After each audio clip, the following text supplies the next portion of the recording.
Welcome to the Wish I'd Known Then podcast. I'm Sarah Rosette. And I'm Jamie Albright. And this week on the show we have Richie Billing. Yes, we do. It's really fun. It was a great podcast. He has his own podcast for fantasy writers, and he doesn't just limit it to fantasy authors and fantasy topics. And so we talked about all kinds of things about getting feedback on your draft. He writes these, he calls them novelettes as a subscription model. He writes those and then bundles them together later. And the most interesting thing was his soundtrack that he's done, I think. Oh, yeah, I know. It's really cool. It was really cool.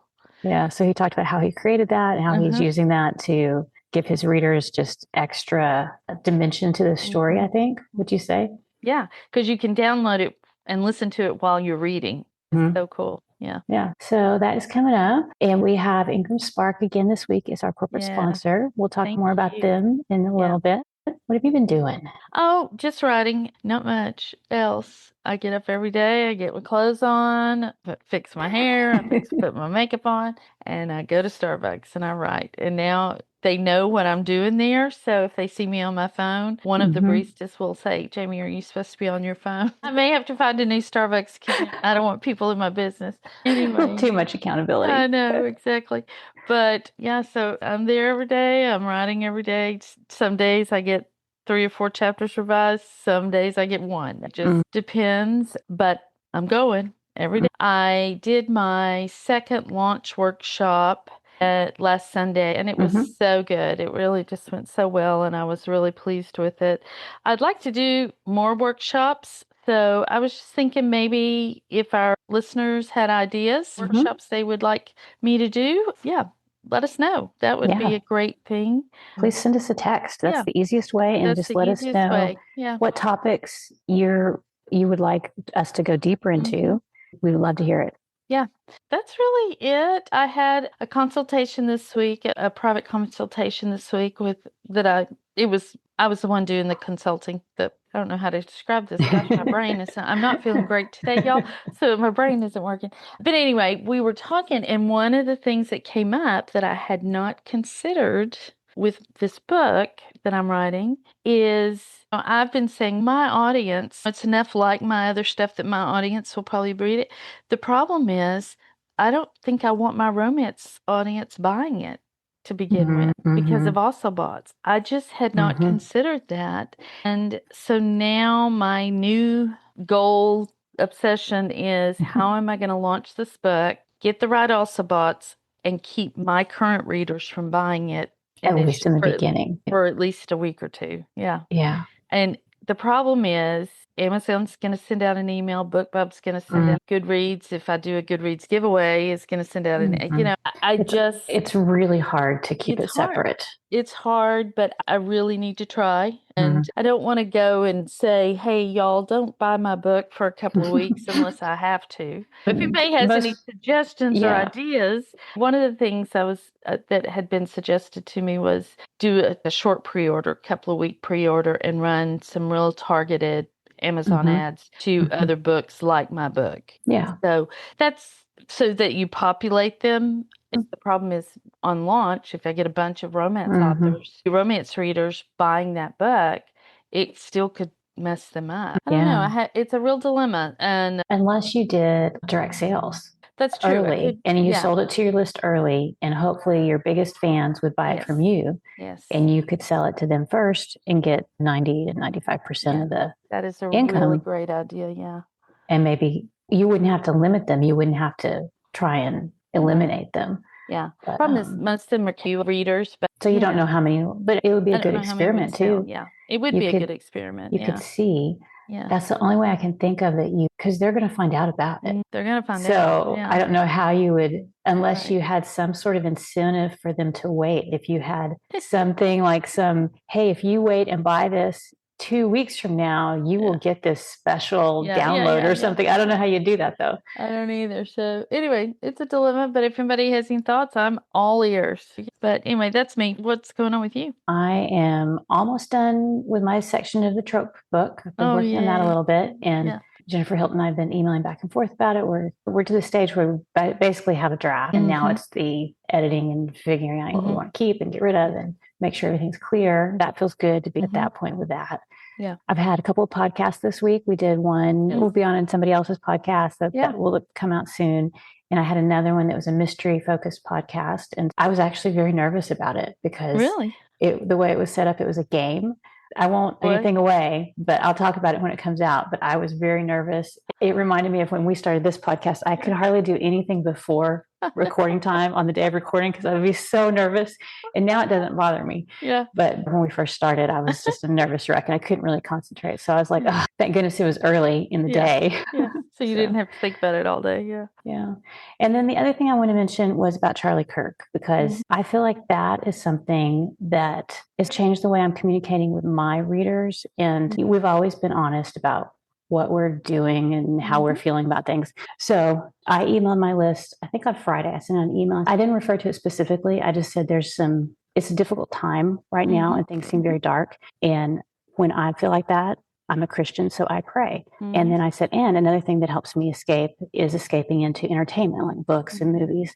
And I gave some comfort reads, things that I enjoy that kind of take my mind off things. And I was like, I don't know how this is going to go over. Right. And it was fine. My readers were fine with it. I haven't had anybody get mad at me or get upset, which isn't that surprising because I don't think any of my readers will be shocked to get that because of the tone of my book and stuff. Yeah, sure. But I just feel like in the past, I did not talk about politics or religion because I'm old school and you just don't talk about that because if you're going to a dinner party, you talk about other things than absolutely. that. But I feel like for the last couple of weeks, I've been thinking about this. Talking about my faith is different. I'm not trying to argue a political or religious point of doctrine.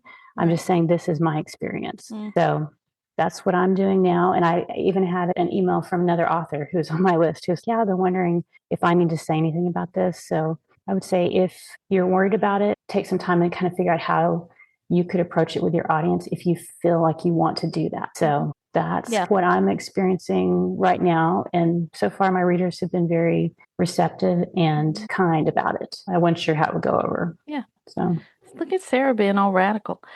Radical as I ever get. Yeah, I haven't addressed it. I probably won't. I haven't addressed it with my readers. I made one post, but it wasn't really about that. And it wasn't that specifically, but just the state of things. But yeah, I think that we each have to do what we feel like is for us and what our readers will, and then the readers get to decide. That's free speech. You have free speech.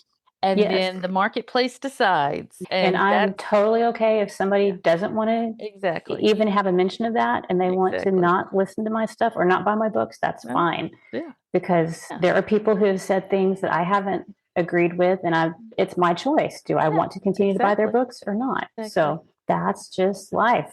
But so that's what's going on with me this week. Do we have any announcements or anything? I don't think so. I don't think we have any new sponsors this week. No new sponsors, but we appreciate all of our old sponsors. So what are we, our know-it-alls? Yeah, the know-it-alls. Yeah, we love y'all. We love the know-it-alls. But also, if you want to support us, we would love that. We do put a lot of time and work into this, and we try to bring things that give you value. And if you want to repay us in some way, we would love that, and we would appreciate it. So thanks. Sarah, tell them where they can do that. You can go to wishidneverwriters.com/support and sign up. And if you do that, you will get access to the backlist of supporter episodes, the private Slack group, and a shout out in a future episode. Yep, that's right. And Ingram Spark is our corporate sponsor this week. And they are fantastic. We both use Ingram, and they are really helpful about getting your book into places like libraries, bookstores. It just helps people find it, and it makes it easier for readers to get your book. Our sponsor this week is Ingram Spark. You have a story, share it with the world. Ingram Spark offers everything you need to publish, promote, sell, and print your book. Reach millions of readers worldwide with powerful tools created for independent authors. Get started for free at ingramspark.com/learn more. We're really excited to have Richie Billing with us today. Richie Billings writes all kinds of stories, but mostly fantasy and literary fiction. His tales often explore real-world issues with a focus on characters and their troubles. His short fiction has been published by the Marcus Review and Gaslamp Pulp Zine, among others, with one of his stories adapted for BBC Radio. In March 2025, Richie released his fantasy novella, Together We Rise, a book about fighting corruption and injustice. Richie also hosts the podcast, The Fantasy Writers Toolshed.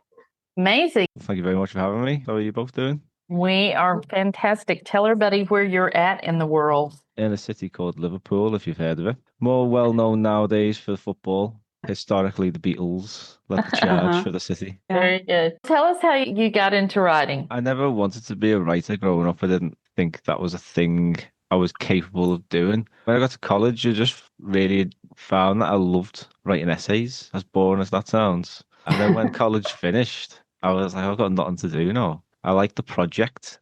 I was drifting about. I was working as a lawyer at the time, and I started to read a lot of fantasy. And I just got this, I don't know, this inkling to just try writing something yourself. I've read Game of Thrones, the third book, part two, and writing was amazing. And it just sparked something within me just to try and recreate what that book had given me and that sort of magical feeling. And I like to give that back to other people. And once I started writing, I just completely fell in love with it. And the idea of creating stories for people to enjoy and sharing it with them. And that was about 10 years ago. So I've struggling on, as a lot of writers do, learning every day, a few highs along the way, but enjoying every moment of it. And I think that's what keeps us all as going as writers, isn't it? It's the passion. Yeah. And those peaks, because there are the valleys too, but those peaks that we have really keep us going too. Yeah. What is your definition of success?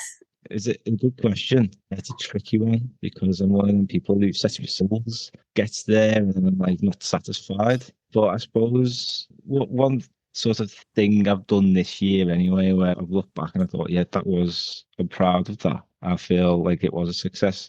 Was a short story, and it got published by the Markhouse Review, who you mentioned there. And it was a short story about Gaza and what was going on, what is going on there. And I've just been feeling obviously quite heartbroken and frustrated and helpless by everything that you see on the news, and there's nothing really you can do as an individual. So this was my tiny little form of resistance, writing a story about it. And I was fortunate enough to get that published, and I was fortunate enough to actually get paid for that story.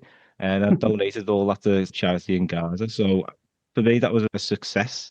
That's what I was like. I'd set out to do something, I'd achieved it, and I look back at that story as like one of the best things I've ever written. So proud of that. And yeah, that is one thing where I feel like, oh yeah, that's a success. But there aren't many things that I suppose you constantly drive to achieve more and to learn more as a writer. And yeah, I don't know if you struggle to find a writer who feels satisfied with what they've done. I don't know about you two. Do you ever feel like this?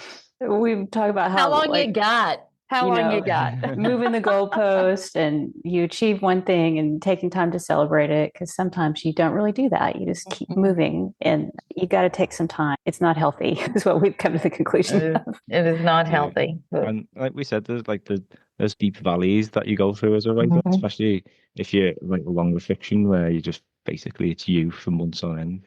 Yeah. You do need these little wins just to keep you going. And I would encourage every writer to celebrate every little victory. If you wrote 500 words in a day, celebrate that. Thousands, have a bigger celebration. So your books, though, this short story wasn't like for you to write about something so socially and politically electric, I guess is the word I'm looking for, but there's probably a better word, is not unusual for you because your writing does contain a lot of social commentary and resistance and stuff like that in your fantasy books, correct? I suppose that just relates to where I'm from and my sort of background. So Liverpool historically is a bit of a sort of a city that's been hard done by governments and stuff.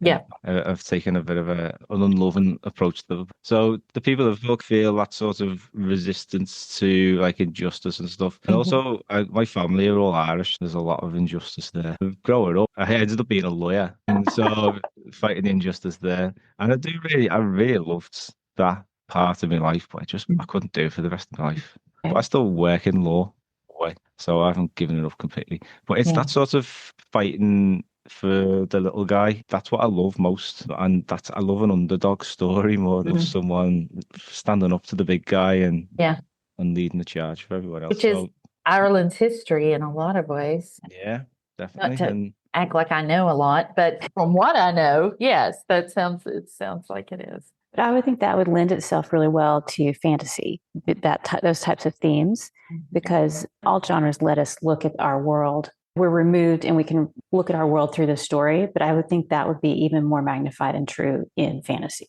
Because you can create your own world. Yeah. Yeah. Yeah, it's a really good point that you make there, that you removed some things, because you do get desensitized to the things that we see. Taking that step back and framing it in a different way, people can engage with it more. It's almost like it's a safer way to engage with things, I think, because you can experience the story and have all those emotions, but they're not your personal life, but then you can't apply them to your personal life, but you're not experiencing them yourself. So relate. It's an amazing platform to do it with, to be honest, because like you say, some of these issues that people feel passionately about, they take very tribalistic stances, afraid to think another way and stuff like that. And when they come out through a story or a book, there's no preconceptions, there's no biases and stuff like that. They can figure things out. That's why Together We Rise, like I loved, one of the things I loved about releasing that book, because it's not about left-wing politics or right-wing politics. It's about the issues that we all face. And one of the first people who emailed me after reading it was a Trump voter, and not someone I historically knock around with, but this guy was, I absolutely loved it, and it spoke to me. Oh, that's great. And I'm like, that's what I want more. I don't like this tribalistic world that we live in. People taking sides.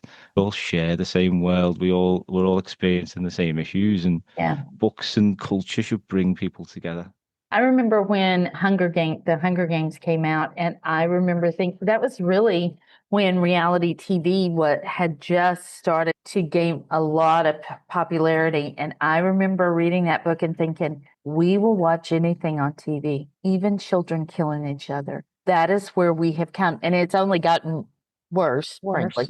But yeah, that was the first book I read that I went, wow, what a commentary on what is happening in our world today. And yet it's not. It's completely removed. That it was only at the end of the book that I looked back and went, oh my gosh, she really had something to say there. And so, yeah, I love that.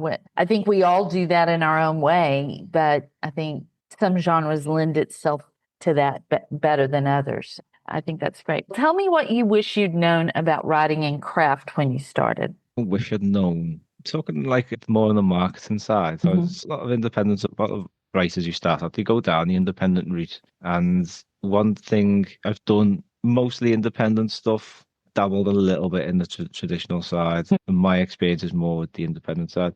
But I still struggle to find an audience. I'm still trying to connect and build an audience of readers who like the kind of stuff that I write. And I think that one of my biggest problems is, even though I write what I love, which is a brilliant piece of advice I recommend to everyone, write stuff that you're interested in. Being able to define where it falls in the fantasy genre has been difficult for me. So when it comes to like marketing books, it's really hard for me to say, if you like this person or this person, then you're going to like this. Whereas like you see other independent authors who write a classic Dragon Rider fantasy and they'd be selling thousands of books because it's nice and they know where to find the audience. So what I'm trying to do now, which I wish I would have done a while ago, is to define myself more as an author. What kind of stuff do you like? And find your place in the market so that you can, once you've written something, you can go and sell it to people and get a bit of an audience rather than like shouting into the void. Getting your book in front of the exact right reader is the challenge. That is the challenge. Yeah. I have heard that people have been using television shows or movies to help audiences. Like if you like Foundation, you would like this if it was a sci-fi or something like that. So I don't know. Are there any? That's a nice idea. Yeah, any shows that you could, because also that helps reach readers who aren't those kind of readers or readers that read maybe more casual readers. Yeah, more casual readers, which those are the ones we want too. We want the readers who buy one or two books a year, and that our book is one of those 1 or 2 books. Yeah, that's a really good point because I have spoken to people and they've read over my stuff and said, this is like this or this. I said, well, I haven't even heard of them books. There's Very no point limiting. saying that. There's no Yeah. point saying that because Yeah. no one knows it. So in the past, I have used like The Mandalorian as a reference. And there's always little ways you can relate things. Like I'm doing a series at the moment, which is more of a fantasy comedy. It's about monster hunters. I liken that to like The Witch meets The Bad and the Ugly. Oh, that's So good. That's Yeah. good. Yeah. Yeah. Because then Yeah, people know it's- exactly what type of book they're getting, right? It's all about visualization in people's Yeah. minds. That this is our job. Yeah. Like, create visual images and feelings and stuff that people Yeah. can connect with. So just saying something that's really easy, a recognizable reference, Star Wars or something. Yeah, it Star just Wars gives in you the a desert. shorthand. It does. Anything else on marketing? Anything else you're trying or that you wish you'd known about at the beginning? In the last probably 18 months, I've been speaking to a lot of traditionally published writers. They've been looking at the way that industry is going. And I feel like it's getting harder and harder for people to make money, even like people who've got a good few books out, like medium level writers, respected writers to got a semi-decent following. And they're coming to the indie side because they're not making enough money from trad. So I'm looking at that thinking, I'm trying to get to where you are and you're coming back to me. Yeah. So it's what you do in this situation. Yeah. So Is it one of those things that's like the grass is always greener on the other side and people are crossing back and forth? I'm sure there's still traditionally published writers who are making good money. But if that's a small percentage and we're struggling to break into the chunk as it is, then I don't know. So I've been moving towards more of a subscription-based model just because it's more stable.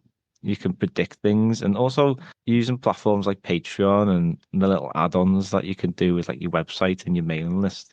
Yeah. You can make a more rewarding experience. I feel like for your readers, like they can engage with the stories on a greater level because they can speak to you and give you feedback and share reviews and interact with the story. Like I've had some people like competitions where people can become characters in this in future stories or chapters, engages them more with the story, giving people behind the scenes explainers and stuff.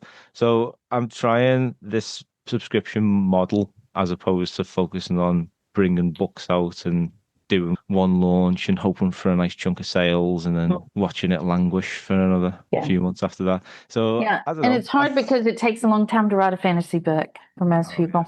You know. So that's another thing. It's like books take time, and if you're doing it part time, they take even longer. It's sad that there is a financial element to writing, but if we want to do it for full time as a job, we do have to think a bit business minded. And unfortunately, traditional publishing doesn't seem to be rewarding for people. Yeah, it's a path that is very difficult to be very successful in traditional publishing. I was curious about your Patreon. Are you releasing content as you write it to your patrons? So I try and bring stuff out as regularly as possible. So at the bare minimum, to get like a new short story every month. But I'm doing online series at the moment where I'm writing novelettes. So maybe 12,000 word stories and then breaking them up into chapters and releasing a chapter a week. So I'm doing that with the Monster Hunter series and I've just finished the second part, which would be like a second mini book. So I'm going to do 3 altogether and then I'm going to look to do paperback version. So just do digital at the moment. You can download an ebook or you can read it online, read it on your email. And people seem to be engaging with it a lot more. And I tie this in quite heavily with my mailing list. So the got to build that mailing list as much as possible and have the automated emails running then so that people like seeing the stories on Patreon and hopefully joining and subscribing, which is the ultimate aim. Yeah. Nice. Sounds like a good plan. I like novelette. I haven't heard that. I've probably heard that term, but I haven't thought about it as a way to use it in Patreon. That's very interesting. Yeah, it's because I got really fed up with writing novels, to be honest. Tricking myself into writing a novel. Yeah. Just breaking it up into small bits. Small bits. Yeah. What are you glad you know now? Probably 10 years into the game, I am glad that I reached out to people. Beta readers, editors, anyone really, because what I've learned, especially like helping other writers, is that when you start working with other people, getting feedback on your stories, seeing what you do right and what you do wrong, that's when you make the greatest strides. And I think a lot of writers, when they start out, they don't have much confidence, probably a little bit self-conscious, don't want to share. Totally understandable because you're still finding your way. But the sooner you do start sharing, the sooner you start getting feedback and working on your weaknesses, you're going to progress much faster. So I've seen it in my Discord group. We've got like a section where people can join critique groups, and some groups have been meeting every week for a year, and they're all bringing novels out, and people all come on great strides as writers. So I do highly recommend it. You've touched on this a little bit about marketing, about what you wish you had known about marketing and where you're going there. Is there anything else that you feel like you still need to figure out about the writing life? Yeah, I don't think, like I said before, I don't think you're ever satisfied with what you know. And 9 to 5, I work as a copy editor and do SEO marketing. Copy editing is interesting because I always say to writers, and I ask them in interviews, what's your approach to feedback? Yeah. And you always get writers, I love feedback and stuff like that. And you start giving them feedback and they just don't want to know. They're like really annoyed that you've said this. And I never want to be that. I never want to feel like I know it all, because that's the moment you become a bad writer. Right. You're complacent, you stop editing, you stop polishing things, and you stop trying to make it the best it can be. And I think that's the main thing that I've learned, is just to keep learning, keep reading new authors, studying how they do things, and just trust your instincts as well. It's weird.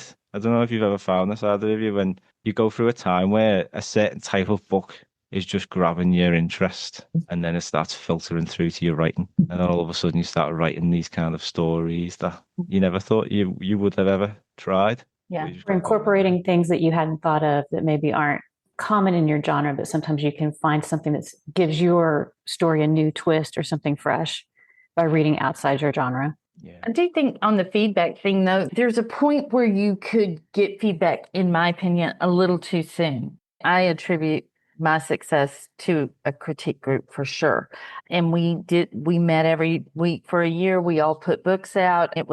We did it, and it was great. But I think that, like the book I'm writing now, because it's different than the books I have normally written, I don't want any feedback yet. I'm not ready for feedback because I'm still figuring out how this story is going to take shape. Yeah. And I think that if I had feedback, it would change that. And I want to be able to tell the story my way and then get feedback based on what I've already told, as opposed to having feedback and it changing the way I tell the story. Yeah, that's a really good point. Yeah, you've got to be ready for it, haven't you? Like mentally prepared in that stage or something, like, but also your story. And because I've never really stuck with a critique group, because I've never had a story in a position where I've needed that sort of regular, like you said. Yeah, it's a great point. What's the most unhelpful advice you've been given? This sounds it might be a bit controversial, but when people say write every day, you need to write every day. And sometimes it's just not possible to do. Yeah. And then if you've got this goal in your mind that you need to write something, and you can't, because you've got no time, or you're just physically, like mentally unable to do it after working all day, you just beat yourself up and you feel like a failure because you've not done it. And I just think it's unrealistic. You've got to understand the process and like how you work, because sometimes people need to get in the right frame of mind, need the right kind of setting. They need time for their ideas to mature. They need time to let them simmer and be ready to put on the page. Other people aren't like that, and I appreciate them, but Sarah and I are both in the same camp. We're thinkers. Yeah, we're thinkers. Yeah, because that's great. I love to do that as well. Basically, you get an idea of a story and you just interrogate it and try and tell the story in your mind. And then when you've got all the pieces there, then you can sit down and you can write really fast and get it all out. Yeah. But you might not write anything for a few days. Yeah, I think that advice to write every day has caused so much guilt and angst. And I think we need a write whenever you want club or T-shirt or something. It doesn't have to be every day. And it's totally fine if it's not every day. So we're getting there. We're letting go of some of that kind of unhelpful advice, I think. Yeah, we are. What's the biggest change you've had to make in your thinking? I say the biggest change I've been writing on a sort of technical level is when I first started, I was very much a plotter of plotting. Like the main plot points of a story were the things that would stick out. When I thought about stories, it would be like these scenes, and I'd be like thinking of ways to get to these scenes and stuff like that. But as I've gone on, I've realized that character is probably the most important thing. And it's when I think about particularly fantasy series, some of them going for a Game of Thrones, serious amount of words in that one, and so many characters. But it's these characters that keep you going on. Like I remember, I don't know if you've ever read the Game of Thrones books, but you might get a brilliant chapter, and you'd be left in like a bit of a cliffhanger, and you'd be dying to see what happens. But then you've got to go and read like 4 other characters before you get back before to you go back. Yeah. But it's these characters and what they go on, what happens to them, the emotional journey, the situations they find themselves in fantasy, like this unique settings. It's the most important part, and the more lifelike you can create your characters, the more emotions you can give them. I think that's what readers really engage with, and I think as time has gone on, characters are probably become the most important thing in a story.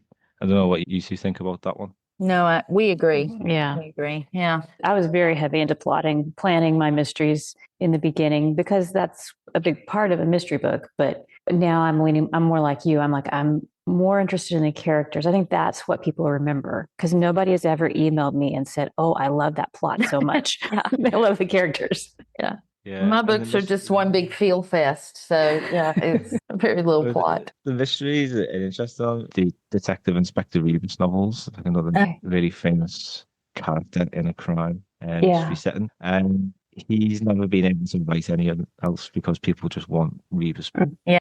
But recently what he spoke about was his latest novel where he just decided he was going to write a closed room murder set in a prison. Idea how it was going to happen. And that was the point of him. He said writing the story is let the characters figure out the mystery. Oh, wow. I didn't think like you could get away with that because that sounds like a complicated thing to plot. Just winging it sounds like a bit of a... Yeah, I don't think I could do that, but it sounds like that's like you're the victim of your own success because your readers love your characters so much that they don't want to read anything else. And that's very common in mystery. I feel like fantasy readers expect maybe a trilogy, maybe 5 books, and then they expect an ending. They're ready to move on. Yeah. Yeah. So it's a different type of series writing, I think. I wanted to talk to you today about the soundtrack you have with your latest book. Is it your latest book? Yeah. Yeah, it is. Yeah. How did that come about? Did you write the music? Did you have somebody write the music? That's crazy. Well, I engineered the music. So it was made using an AI tool, and I was just never had the intention of doing this for the book, but I was just playing around with it, and I was like, this actually sounds all right. This particular song that I was messing around with, it tied in really nicely with the emotional journey that one of the characters was going through in Together We Rise, and I was just like, oh, I wonder. Because I was able to transport myself a lot easier into the scene, via what the character was feeling. Because I don't know about you, when you're watching like Lord of the Rings or any kind of TV show, the music has a really powerful effect. And books have never had that. Like audio books are starting to get a bit of it, but physical books, there's no such thing. It's a very one experience. Because this novella, it was only a novella, it was quite short, and there was 8 characters. It's split into 8 parts with a part for each character. I thought, let's try it out with a theme song for each character, again mirroring the emotional journey that they go on in that part of the story. Yeah. And it was a bit of a challenge. Tools a bit frustrating to use sometimes, but I thought the outcome in the end and the feedback I've received, like people have found it's elevated the experience. I don't think it's ever been done in a book before. I was happy in the end. I was a bit wary of using something AI in the book, but I feel like I balanced that out by paying an awful lot of money to artists. This is done, and it's not actually like I've written anything. It's just an add-on feature. Yeah.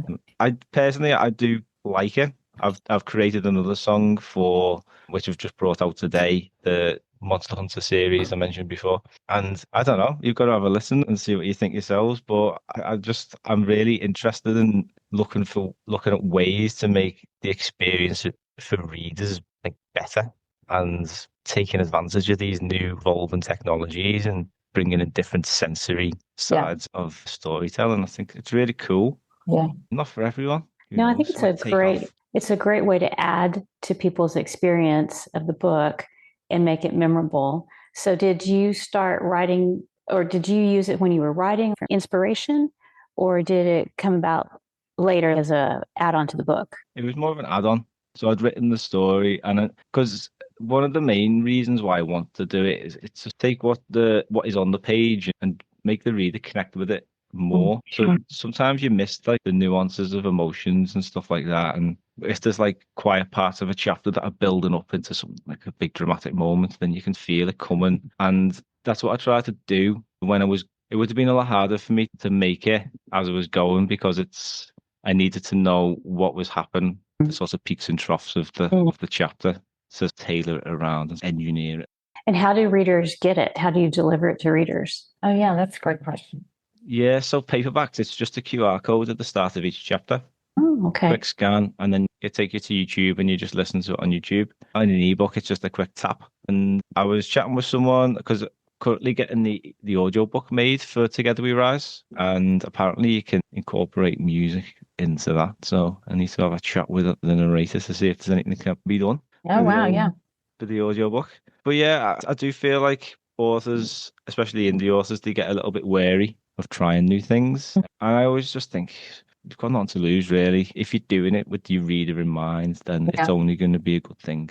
Yeah. And if they're not interested, they don't have to click the QR code or the link. Yeah. Yeah, exactly. Yeah. And I just think people, like readers, are looking for more from books. If you look nowadays, like special edition books are just like flying off the shelves. Yeah. People are looking for a greater experience, they're looking for more. So hopefully, you never know, it might take off, but you've heard it first. This was the first book to have done it, so don't forget that. Can you give our listeners like some tips for world building? What are some things you do to ensure that your world is rich and tangible to your readers? Yeah, I think when it comes to writing fantasy, it's always tricky to know what to focus on because there's so much to do. I tend to, when you're starting out, if you're really keen to make this a unique place, think of the things that are quite significant in our world or in your own life. And then just start asking questions like, what if, simple one, what if the sky was like green or whatever? What impact would that have on the rest of the world? And just start asking like little what if questions and seeing where they take you. That's a great way to start finding interesting angles and then you could build your world around it. Sometimes, like a lot of people like fantasy, they like to focus on magic.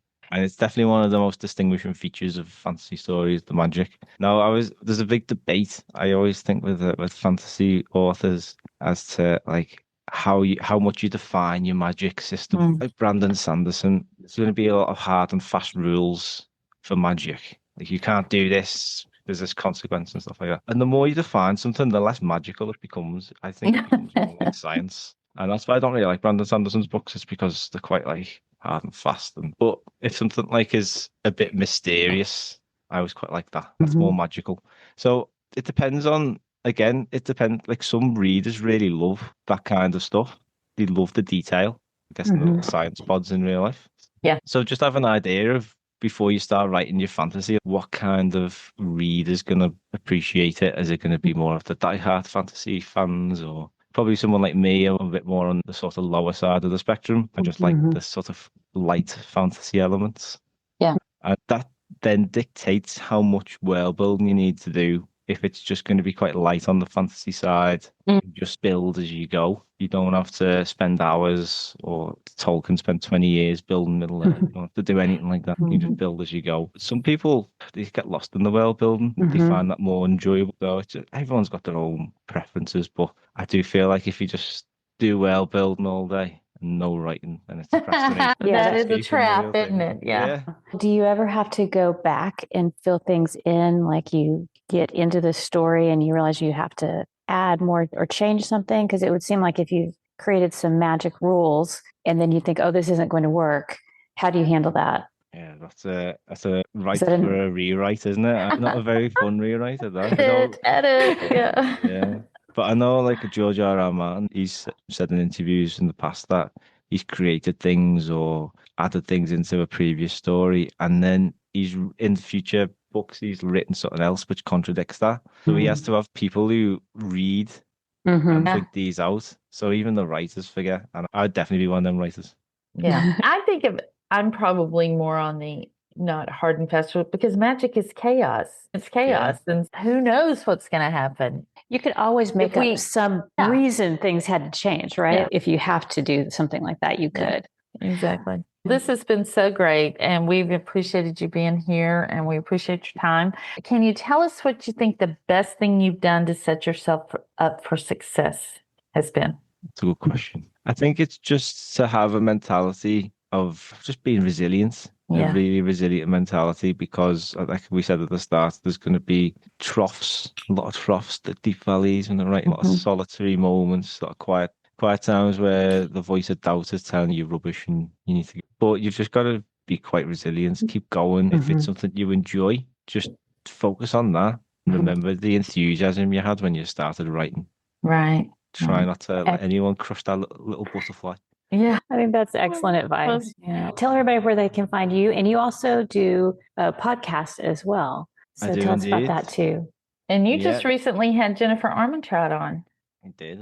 Wow, that's quite a. Yeah, she was so lovely. She was just such like a normal person, and obviously incredibly talented and incredibly successful, and she's very insightful, very open with how she writes and tricks of the trade. So the podcast is called The Fantasy Writers Toolshed. The name's a bit deceiving because it suggests it's all about fantasy, but a lot of general storytelling stuff. We get lots of interesting guests from across different fields. So I've had former FBI special agents on there who's expert in body language. Quite an interesting episode. And then if you'd like to learn more about me and my stories, then my website is richiebilling.com, and you can go to Patreon as well, which is just Patreon/Richie Billing. You could probably just Google all this because there's not many Richie Billings who are authors as well. So you won't struggle to find me. All right. Thank you for joining us and sharing about your books and your soundtrack. It's been great. Yes. Oh, thank you very much. Great questions. I enjoyed them very much. All right. We will have all those links at wishiddoneforwriters.com. And if you want to support the podcast, you can go to that same link /support. And don't forget, our sponsor this week is Ingram Spark, and check them out at ingramspark.com/learn more. And we'll see everybody next time. Bye. Bye.